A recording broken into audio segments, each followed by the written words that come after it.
Now, that means that Pence is not running for Indiana governor. That critical paperwork has been turned into the Secretary of State's office right before that all-important noon deadline.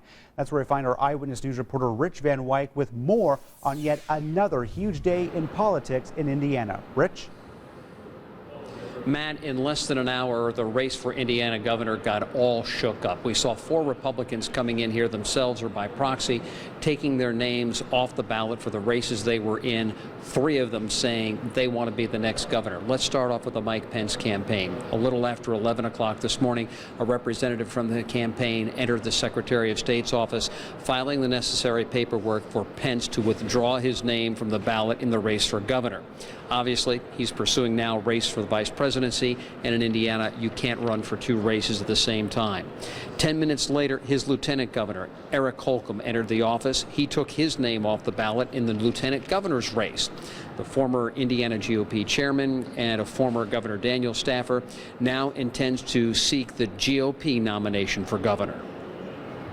Well, I won't focus on our differences. I'm going to focus on the campaign I'm going to run.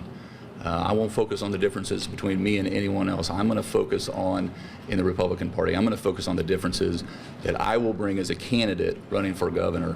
And I'll start to develop that and share that when I become the candidate for governor. We'll get much more detailed.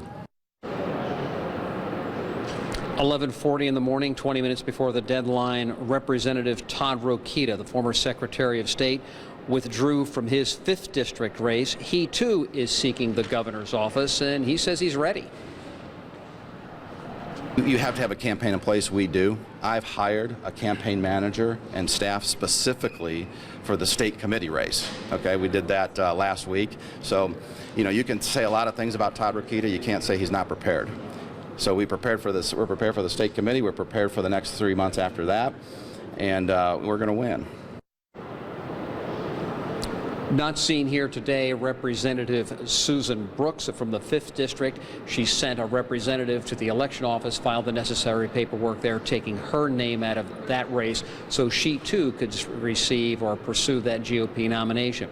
Indiana Republican Party has 30 days to name a replacement candidate.